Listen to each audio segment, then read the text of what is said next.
O-News Radio sur outremernews.fr.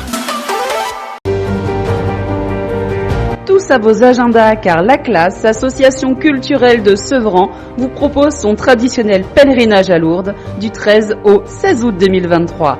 Avec un petit plus cette année, une excursion en Espagne. Le voyage en autocar, l'hôtel et les repas sont bien entendu compris.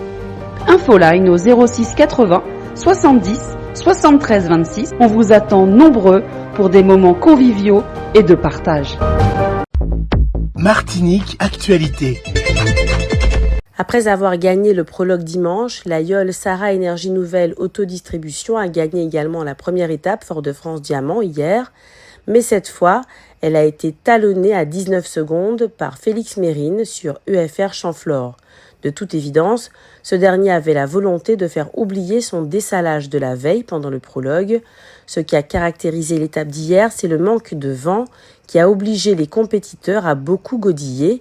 Établissement Rosette Lapalooza est arrivé en 3e position à 1h36 et Cotterêts Leader Mat est 4e à 2h46. L'étape d'aujourd'hui, qui est partie du Diamant pour arriver à Rivière-Pilote, a été gagnée par la Yole Sarah Énergie Nouvelle Autodistribution. Aujourd'hui, mardi 1er août, après être passé au vert, hier lundi, ce matin, la Martinique a été placée de nouveau en vigilance jaune pour fortes pluies et orages. L'accident qui s'est produit au cours du prologue dimanche, un catamaran a percuté la Yole Pizza des Îles au point de projeter à l'eau son équipage et d'endommager la Yole, démontre bien que la multitude de bateaux autour des Yoles constitue un danger pour ces dernières, mais c'est sans doute un risque à prendre car leur présence fait partie en quelque sorte du Tour des Yoles. Réparée, la Yole Pizza des Îles peut continuer à participer à la compétition. Le préfet de région, Jean-Christophe Bouvier, va assister à plusieurs étapes du Tour des Yoles. Il a pour cela pris quelques jours de vacances. C'est demain, mercredi 2 août, que le tribunal de commerce de Pointe-à-Pitre va examiner la situation d'Air Antilles et d'Air Guyane. On parle d'une liquidation probable. Allocation familiale, aide personnalisée au logement, allocation aux adultes handicapés, revenus de solidarité active ou encore prime d'activité. Toutes ces aides et prestations sont gérées par la CAF, la Caisse d'allocation familiale, et versées à terme échu, c'est-à-dire tous les 5 de chaque mois. Si le 5 du mois tombe un samedi ou un dimanche, le paiement est alors effectué le jour ouvré le plus proche, hors week-end et jour férié. Auparavant, c'était le jour ouvré suivant le 5 du mois qui était choisi pour verser les aides, mais depuis 2022, les paiements sont effectués 1 à 2 jours plus tôt que le 5 du mois. Par exemple, les allocations comptant pour le mois de mai ont été versées le vendredi 3 juin, le 5 tombant un dimanche. Il est également nécessaire de prendre en compte les délais imposés par les différents établissements bancaires pour traiter les versements. Ainsi, la CAF précise que le compte bancaire du bénéficiaire des prestations peut être crédité jusqu'à 3 jours après le paiement des allocations. Le mur qui encercle le stade Louis-Achille a 112 ans.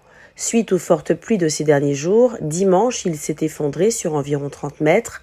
La CTM, en charge de cet équipement, affirme tout mettre en œuvre pour le réparer d'ici la rentrée des classes. Cet endroit est proche, en effet, de 2 établissements scolaires. Depuis aujourd'hui, mardi 1er août, un litre d'essence coûte 1,80 €, soit une augmentation de 3 centimes. Le gazole coûte 1,60 €, soit une augmentation de 6 centimes. La bonbonne de gaz augmente de façon plus conséquente, de 0,62 centimes. Elle passe de 22,20 € à 22,82 €. Au Canada, les forêts continuent de brûler de plus belle. Un pompier est mort. C'est le 4e décès d'une personne luttant contre le feu depuis le début des incendies. On se souvient qu'un pilote d'hélicoptère est mort dans le crash de son appareil dans l'Ouest en luttant contre le feu. La Colombie-Britannique, province la plus à l'ouest du Canada, recense actuellement 368 feux actifs. Au total, plus de 990 incendies ravagent le Canada, dont 613 jugés hors de contrôle. Plus de 12 millions d'hectares ont déjà brûlé cette année, un total bien supérieur à tout ce que le pays a déjà connu. 12 millions d'hectares, c'est 4 fois la Belgique. Vendredi matin, 600 armes à feu ont été détruites par les autorités avec le concours de la société Metaldom. Ce sont des armes saisies à l'occasion d'enquêtes ou de la campagne Déposer les armes. On observe la présence de nombreuses armes à feu modifiées pour être capables de tirer de vraies balles. La campagne pour les élections sénatoriales bat son plein. Elles auront lieu le 24 septembre. Les 800 grands électeurs que compte la Martinique vont élire 2 sénateurs pour 6 ans. Les principaux candidats sont pour l'instant, outre la sénatrice sortante, Catherine Conconne, Belfort Birota, Raphaël Séminor, Yvon Paquite, France Taudiard, Jean Lannoy, Frédéric Duval. Mais c'est le 8 septembre qu'on connaîtra la liste définitive des candidats en lice pour ces sénatoriales. L'intelligence artificielle permet de passer des appels téléphoniques en imitant la voix d'une personne. Ces appels utilisent l'intelligence artificielle générative, des systèmes capables de créer du texte, des images, voire des vidéos, à partir de données qui peuvent être usurpées. Aujourd'hui, la technologie qui permet de créer de fausses voix, répliques exactes de voix réelles, est de plus en plus répandue. Il faut pour cela disposer d'enregistrements audio d'une personne et en nourrir les algorithmes. Plus les enregistrements fournis à la machine sont nombreux, plus convaincante sera la copie obtenue. Or, il nous arrive de plus en plus souvent d'enregistrer nos voix sur les réseaux sociaux. Cette technologie multiplie les risques de désinformation. Ainsi, en 2022, une fausse vidéo dans laquelle le président ukrainien Volodymyr Zelensky demandait à ses compatriotes de déposer les armes circulait sur les réseaux. Mais l'IA générative est également utilisée à l'échelle individuelle. On peut en effet être abusé même si l'appel provient d'un numéro inconnu. On croit entendre une voix familière qui nous recommande par exemple d'installer une application Internet qui permettra à l'espion derrière la voix d'avoir accès à toutes nos données personnelles. Pire encore, la chaîne de télévision états-unienne CNN a récemment rapporté qu'une mère avait répondu à un appel dont le numéro lui était inconnu et qu'elle avait entendu au bout du fil la voix de sa fille lui disant qu'elle avait été kidnappée et qu'elle devait verser une rançon pour obtenir sa libération. C'était une histoire montée de toutes pièces. Elle ne constitue pas cependant un cas isolé. Il arrive aussi que la voix d'un proche soit utilisée pour demander une aide pécuniaire suite à un accident. En cas de doute, il convient donc d'appeler le proche en question ou de lui envoyer un message pour vérifier si c'est bien à lui qu'on vient de parler. Ce qui est certain, c'est que le développement de l'intelligence artificielle va nous contraindre à nous montrer de plus en plus méfiants. La ville de Sainte-Luce et le comité de quartier de Belley convient la population à la fête du quartier de Belley qui se tiendra ce dimanche 6 août au programme, vin d'honneur à 16h, du rire avec Caïman Fouche et à 18h grand show live avec Marius Modeste and Friends à la Maison pour tous de Belley. L'association Maison du Cossès du Savoir qui lutte contre l'illettrisme et pour l'alphabétisation des seniors, ainsi qu'au perfectionnement du français et des mathématiques pour les plus avancés, recherche des intervenants bénévoles et un orthophoniste pour la rentrée scolaire 2023.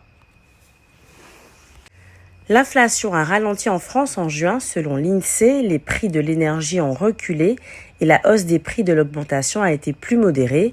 L'indice des prix à la consommation a augmenté de 4,5% sur un an en juin, avec une hausse de 5,1% en mai. Sur une base mensuelle, l'IPC a progressé de 0,2% après une baisse de 0,1% en mai. L'indice des prix à la consommation harmonisé, qui permet de comparer les prix entre les pays de la zone euro, a également été confirmé en hausse de 5,3% sur un an en juin. Il a donc augmenté de 0,2% après une baisse de 0,1% le mois précédent. Cette baisse de l'inflation s'explique par le repli des prix de l'énergie sur un an, moins 3% après plus 2%, et le ralentissement de la hausse des prix de l'alimentation, plus 13,7% après plus 14,3%. L'inflation sous-jacente, qui exclut les prix des produits alimentaires non transformés et de l'énergie, a également ralenti sur un an, avec une hausse de 5,7% en juin, après une augmentation de 5,8% en mai. Un bateau catholique a été affrété jusqu'à demain, mercredi, par la paroisse de Saint-Joseph pour suivre le Tour des Yoles et prier pour les yoleurs. Le bateau catholique restera au port pendant le reste de la course, mais les chrétiens qui l'ont emprunté pendant 3 jours continueront de prier. Jusqu'au 5 août, l'association Tché dans Tché va une fois de plus collecter des produits d'hygiène qu'elle va offrir aux résidents des EHPAD et des maisons d'accueil familiales du Lamentin. Cette association organise des manifestations au point de collecte pour mieux attirer les donneurs. Ainsi, demain, mercredi 2 août, ce sera au Shine Prod Studio de 19h à 21h avec au programme le vernissage d'une exposition, du slam et du théâtre. La question de la régulation et de l'encadrement des zones d'installation des médecins en France avait fait l'objet d'une proposition à l'Assemblée pour lutter contre les déserts médicaux.